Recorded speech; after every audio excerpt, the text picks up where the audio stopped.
Hello everyone, this is Eva Nolik-Smith with Yoga U Online, and I am very happy to be here today with Dr. Baxter Bell, who joins us to talk about an issue that affects millions of Americans, high blood pressure. As a physician, Baxter knows firsthand about the many health risks of high blood pressure. And as a yoga teacher and yoga therapist, he also is an expert on the different ways yoga may help us prevent or manage high blood pressure. A bit about Baxter's background. Baxter fell in love with yoga in 1993 while he was working full-time as a family physician. And he was so inspired by the potential yoga holds for fostering health and healing that he stepped down from his medical practice and became a full-time yoga teacher. He is now not only a full-time yoga teacher, he is also a leading force in the development of yoga therapy as a profession. And he is a member of the board of the International Association of Yoga Therapy. He is often quoted as an expert on yoga and health by major national news outlets such as the Washington Post and Wall Street Journal. And we are very excited to announce that he has a new book on yoga for healthy aging, just co-authored with Nina Solotov, which is being published by Shambhala Press. Hi, Baxter. Thanks for joining us. And a big congratulations on your new book. When is it coming out?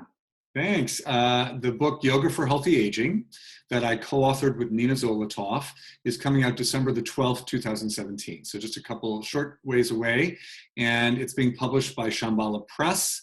And we're very excited about it. It's been a wonderful culmination of the 6 years of writing the blog and gathering all this amazing information together and then presenting it in a really nice, understandable way for everybody out there.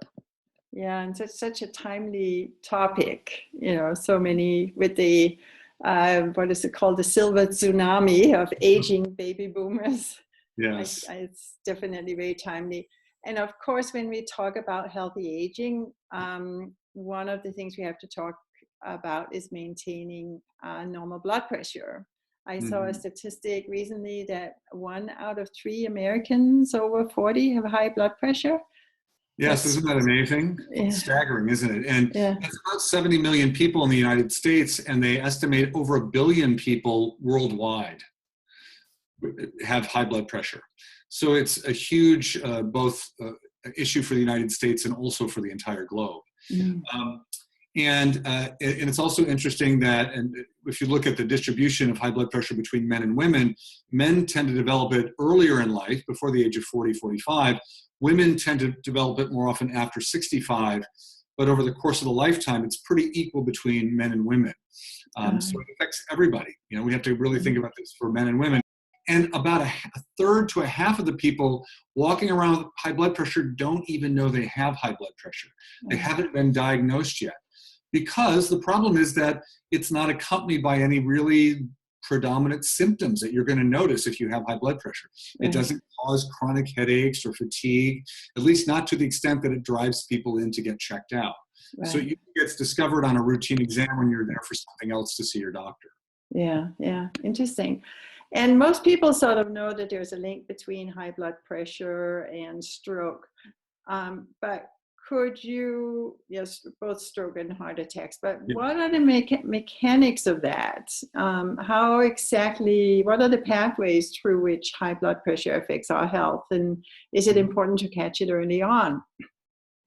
Well, I think it is important to catch it early on, because if we do, we're going to less likely suffer from heart attacks and strokes, as well as the other, downstream effects of untreated hypertension, which are, the things like a congestive heart failure or kidney disease or eye problems that can also come with untreated high blood pressure. But what we think happens, of course, is if high blood pressure isn't addressed, it contributes to the development of other problems in our circulatory system. For instance, the development of the hardening of the blood vessels in the arteries and veins, as well as the buildup of plaque inside the blood vessels, which can be the things that eventually lead to the heart attacks and strokes. And we do know that if we can address it early on, we can actually regress those clogged arteries, and we can also secondarily reduce the blood pressure as well. So even though we know the negative effects of untreated high blood pressure on our body and on our health over time, we also know that we can have an impact on that as well. A 10-point drop in the high number of blood pressure reduces your chance of stroke by up to 50 to 60%. A 10-degree drop in that number on your blood pressure reduces your chance of a heart attack by 40 to 50%. So although we also know the negative problems if not treating blood pressure, we also know that if we address it, we can actually see things actually come back into a better range of possibilities for us as we get older. So, again, if addressed, we can actually do something about it. If left unaddressed, if we say, well, I've got this, I really don't feel like doing anything about it, I don't like taking medicines, whatever the reason is, we're setting ourselves up for potential problems down the road. Interesting. Yeah. And if you have had high blood pressure for a while and you discover it a little bit down the road, can the changes be reversed that have happened to the system? Well, we know in certain circumstances that they can. So a lot of people who have high blood pressure might go on to develop blockages, for example, in the blood vessels of their heart, right? So they develop atherosclerosis, coronary artery disease is the other common term associated with that, meaning that you're narrowing those blood vessels, so blood's having a hard time getting through, and it could eventually block off completely, cause a heart attack, or break off some of the lining and send it downstream and cause a heart attack, right? So the work of people like Dean Ornish have shown us that lifestyle changes can actually reverse those blockages. And in addition to that, help to lower the blood pressure at the same time, right? So yes, we can certainly address some of those problems. We have to be pretty diligent and dedicated and disciplined. That's a lot of D's, sorry about that. But all those things are important in order to have some impact. But it's totally doable. Mm-hmm. Totally doable. Yeah. Yeah.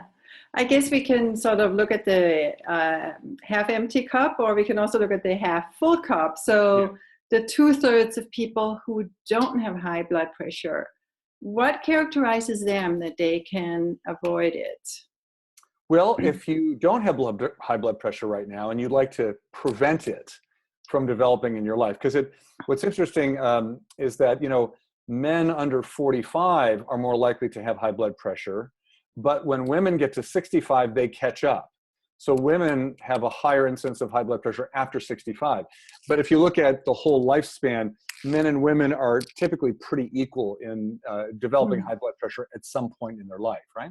So again, if we're thinking, what can I do to prevent developing high blood pressure? Well, it's important to know what the risk factors are for developing high blood pressure. So again, we don't know exactly how this all works out. We have this term essential hypertension, which essentially means we don't know why you have hypertension, right? That's not what, in other words, we're not exactly certain the mechanisms, but what we think are some of the causative factors are things like obesity and inactivity and high dietary salt. So those three factors are typically pointed to pretty regularly as contributing to you having a higher chance of having high blood pressure. Okay, so right away, something I'm eating, which I could have an effect on, my body habitus, obesity, if it wasn't coming from another underlying condition, maybe it was just because I'm not very physically active, could be addressed, right? What was the other one I said? Obesity, salt intake, and the other sedentary lifestyle. Again, something that I can do something about, right? Right. So the other risk factors are things like if you've already developed diabetes, you have a higher chance of also developing high blood pressure. If you smoke cigarettes, you're also more likely to develop high blood pressure. If you use alcohol excessively, if you're a heavy drinker, you're more likely to develop high blood pressure. If you suffer from chronic stress and anxiety, you're more likely to eventually develop high blood pressure. If you have a family history of high blood pressure, you're also more likely to develop it. Now, this gets into genetics, which you may or may not be able to exactly influence. But we know from epigenetics, which is everything that you do that affects your genes, that even that can be affected in a certain way. And then if your racial background is such that you have a higher incidence within certain racial backgrounds, such as African Americans, The Black community, the rates of high blood pressure are more like 40% versus 30% of the population. Oh, wow. And Wow. in the Black community, women have a higher rate of high blood pressure than men do, interestingly, over the lifetime.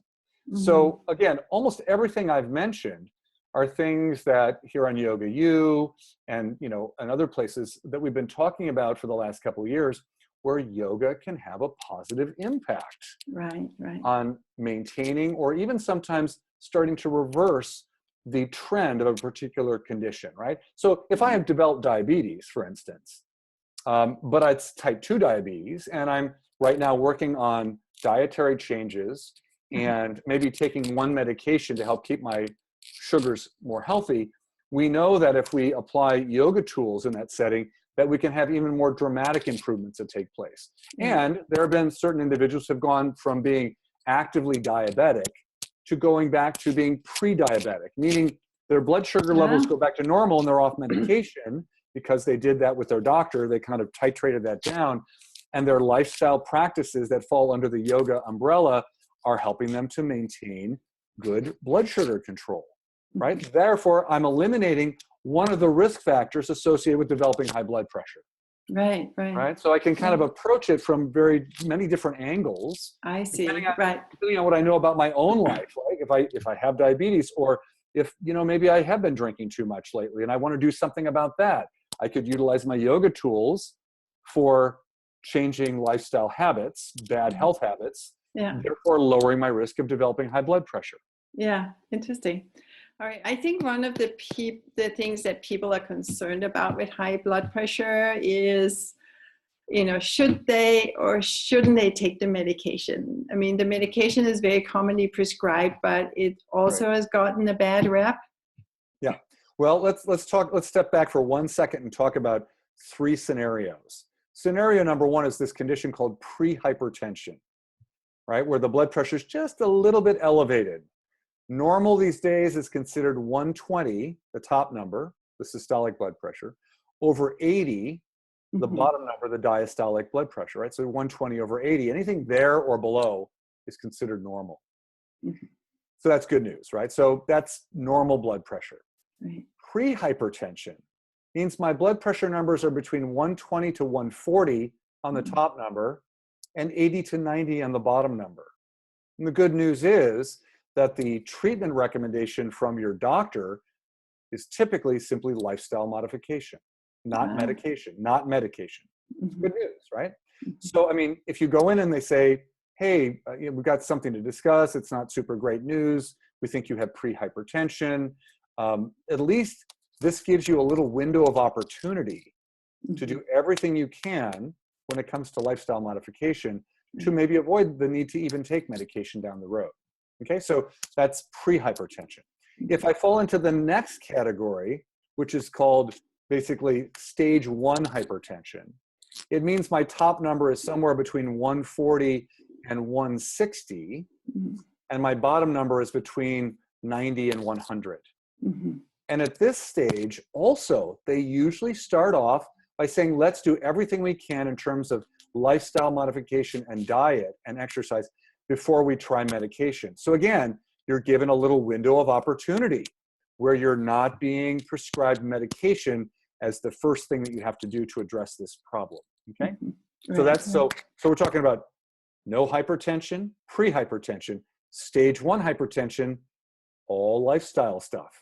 Right, right. If That's we get impressive. to the point, when we get to stage 2 hypertension, where the top numbers are 160 or higher, and the bottom number is 100 or higher, usually there's a sense of greater urgency. Right. Because at those levels, when they're taking your blood pressure in the office, and you've just walked in and it's been a calm, relaxing day, that's just saying what your blood pressure is in a good moment of your day. Right. When you're, stressed out at work or going to the gym and working out, your blood pressure is going to go much higher than that in all likelihood, Right. because there's a dynamic change that takes place whether we have high blood pressure or not. Right. And so they're going to probably want to start you on medicines. Yeah. So the positive side of that is many of the medicines will drop your blood pressure by 10 points or more, which again lowers your chance of strokes and heart attacks by up to 50%. So that's the good news if you have to take medication. The downside is that many medications, not all, but many of them have side effects that are going to be unwanted, things that you don't want to have showing up. Whether it's a diuretic that makes you get up in the middle of the night to go to the bathroom 2 or 3 times, or a calcium channel blocker that causes your energy to feel a little bit lower than normal, or some other effect. So, you know, the upside, they lower your blood pressure. They lower your risk of the serious health problems that we want to prevent. And then the negative side is they might have a side effect. And in all likelihood, once started, if you don't do anything to help lower your blood pressure in terms of lifestyle, you're probably going to be on that medication. And oftentimes, as you get older, a second medication will need to be added to help keep your blood pressure down. So then you're taking 2 medicines instead of 1. And, you know, one of the reasons why I try to motivate my students locally and around the country to take really good care of themselves is that I'm hoping they'll not have to take very many prescription medications as they get older. They might have to take a couple for very good reason. But we know that the second most common reason for older adults falling and breaking something is being on more than 4 prescription medications. Interesting. So it's kind of an aside, but it's like, to me, that's pretty really important. Good motivation to do everything I can to limit the number of prescription medicines I need to take, right? I want to take them if I need them. I don't want to take them if there's another alternative for me. Yeah. So if I wanted to hedge my bets and I don't want to like do all these lifestyle changes, which can seem a little overwhelming if you're just starting out, do we know anything about which lifestyle modifications are more effective than others? Is there a shortcut? Gosh, that is an excellent question for which I don't have a definite answer. In my research that I've done to date, and I've been, you know, kind of reading about this and studying about it over the years now, I haven't found anything that compares this with that. Although there has been a study that looked at whether yoga is as effective as something else that the Western medical community has studied a lot, which is exercise. Oh. And there has been some studies that show that yoga seems to be equivalent to the benefit of exercise when it comes to lowering blood pressure. So that's good news, right? So say I don't really feel like being a regular walker, or I don't want to get on the treadmill, 3 or 4 times a week for 30 minutes or 40 minutes. It seems that a well-balanced yoga practice that includes an active asana practice and other tools can be as effective as exercise for helping to lower blood pressure. Interesting. And is this because of the stress relieving effects of yoga, or is there more at play? Or we don't know. Well, the yoga researchers have a theory on what's going on. We don't know for sure. What they believe is that by decreasing stress through our yoga tools, we improve something called self-regulation. And I suspect there's probably a program on Yoga U that at least dives into that a little bit. And when we have better self-regulation, we then start to have greater influence over our autonomic nervous system. So we can shift the system when the blood pressure's high and the heart's beating faster and the system's under that stress response. We can actually influence it to move towards the rest and digest response, or the relaxation response, where blood pressure drops, heart rate slows, all of the physiologic parameters of the body start to quiet down a little bit. So the theory is that yoga practices improve self-regulation, which then has this effect on the autonomic nervous system that subsequently lowers the blood pressure and helps to keep it lower over time. And self-regulation is defined as our ability to regulate our internal state and behavior via an integration of what they call top-down or bottom-up brain processing. It's a very technical way of saying that my conscious mind can influence my body, and my basic body practices can influence my mind. So I could be guided in a series of yoga postures, and I'm kind of living on that physical level, kind of being in the poses, feeling and noticing. And that's going to have an effect from bottom up to my brain in terms of how my brain processes information, including information about whether or not my blood pressure should be higher or lower. Okay, and likewise, some of the more intellectual processes, such as being involved in a meditation practice, a focus of my concentration, that would be stimulating my prefrontal cortex and other areas of my brain. And that would be considered a top-down form of regulation that would then calm my body and my heart and my circulatory system.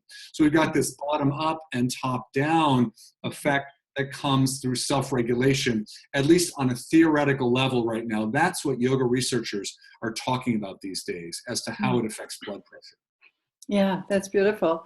So essentially, your ability to keep the balance between sympathetic and parasympathetic functioning, and not go into this constant state of hyperdrive or hyperactivity that modern lifestyle kind of tends to put us in. Yeah, because remember, one of the risk factors for developing hypertension is chronic anxiety, right? Or chronic stress and anxiety. So again, we're addressing the stress through our tools. We've got lots of studies now that look at yoga as a good form of stress management. So this stress management would be operating under this theory of self-regulation, right? We're effectively addressing stress because we're improving our self-regulation on a mental, emotional level, and also a physical level. Yeah, that's beautiful. That's beautiful. Yeah. I'm reminded of what Socrates say, right? Know yourself.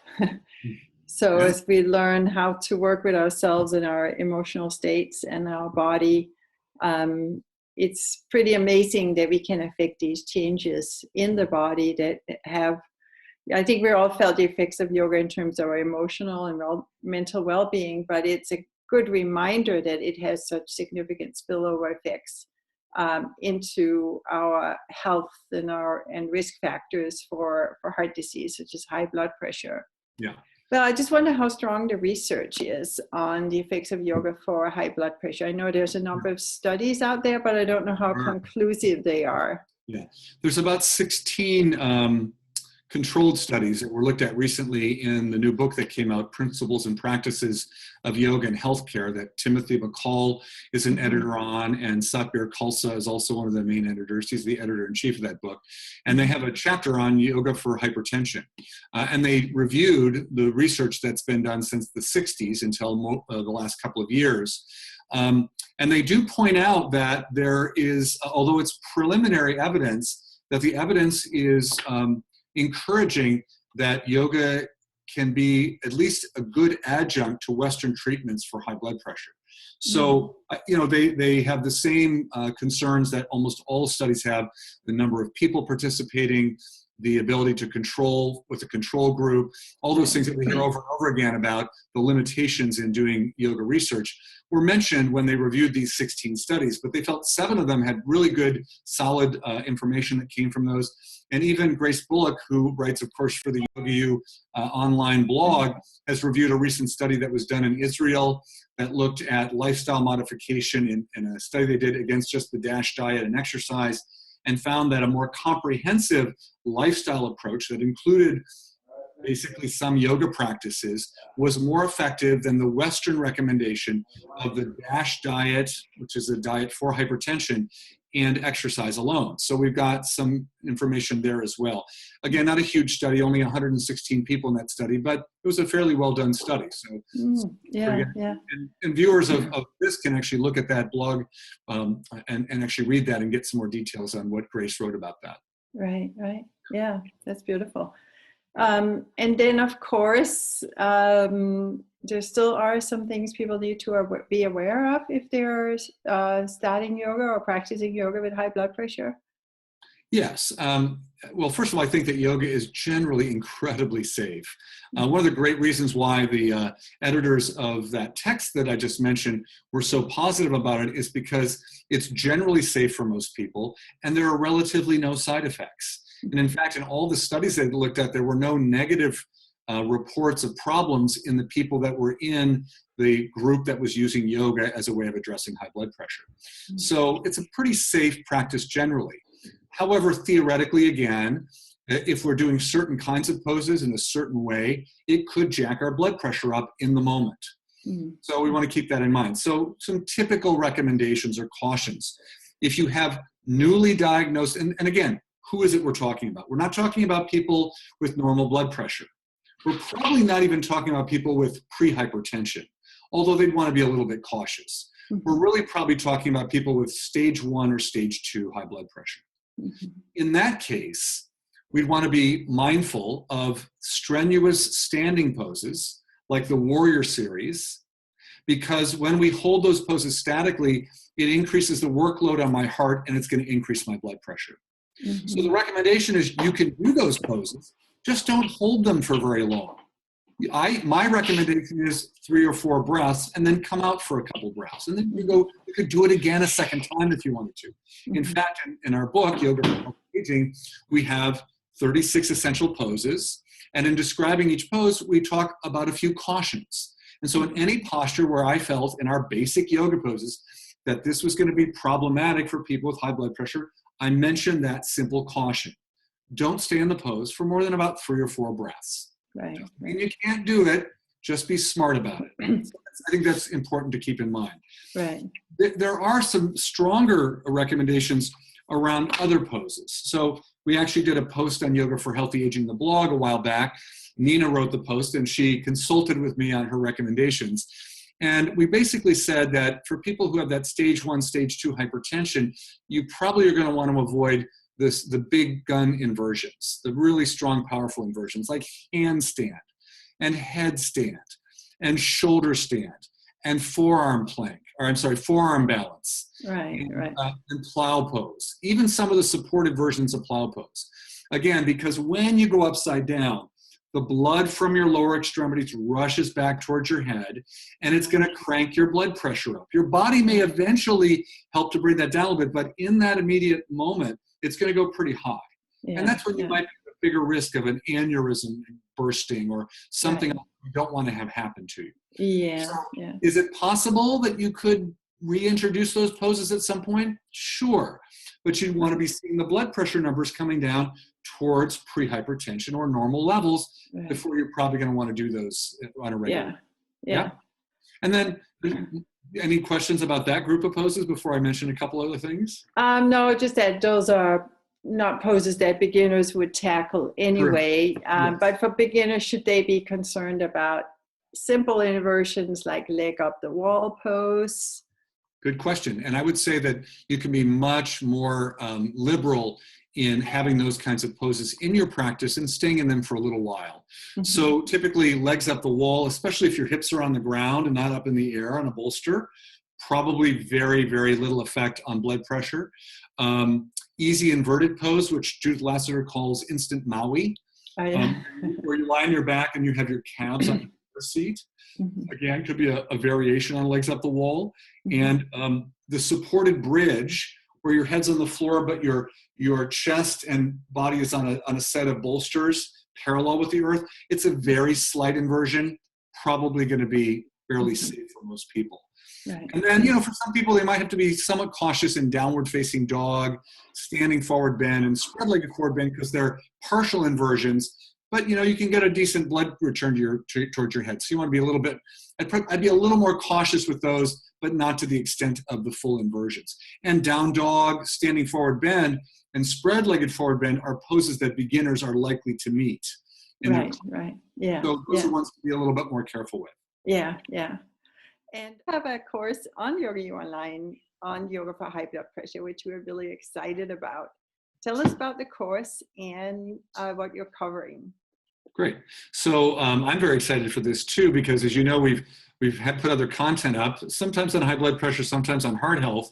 But I just think that, I'd like to focus this particular program for those people who are everyday yoga practitioners, who are, number one, interested in preventing the development of high blood pressure.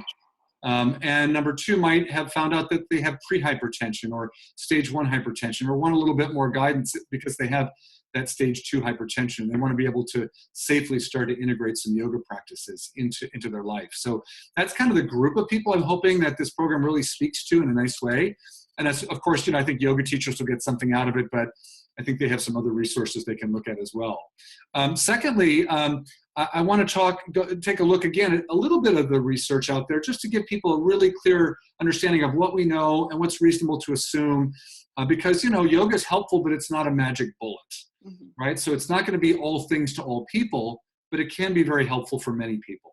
So we'll try to put that in perspective a little bit and keep it on a very understandable level for those of us that are not scientists out there or researchers.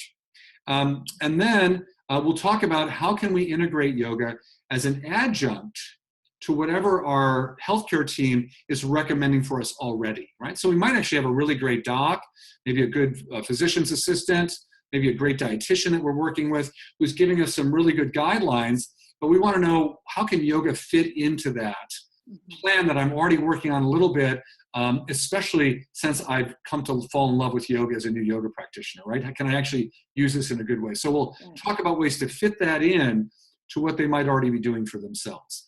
And my hope is to look at some key practices, some styles of practicing, some ways of thinking about how to use your actual poses, and actually give you some details on how to practice at home on your own to A, prevent hypertension, and B, maybe address pre-hypertension and stage 1 hypertension. And then if you are in that fourth category of stage 2, maybe what tools are super, super accessible and very, very safe, and which ones will you want to add in later? That's what I'm envisioning for our time together in the upcoming program. Yeah, that's beautiful.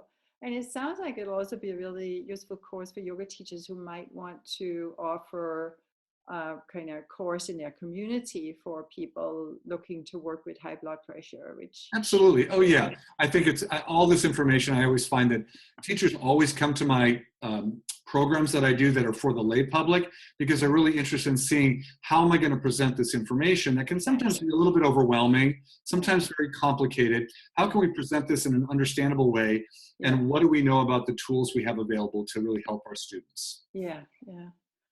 Well, Baxter, it sounds like a really timely and very important course, and we're so excited about it, and it coincides well with the publication of your book. So I think we'll get to see a lot of Baxter love in the yoga community soon, which is well deserved. So thank you so much for joining us today. Really appreciate it. It's been my pleasure. Thanks, Eva. You're welcome.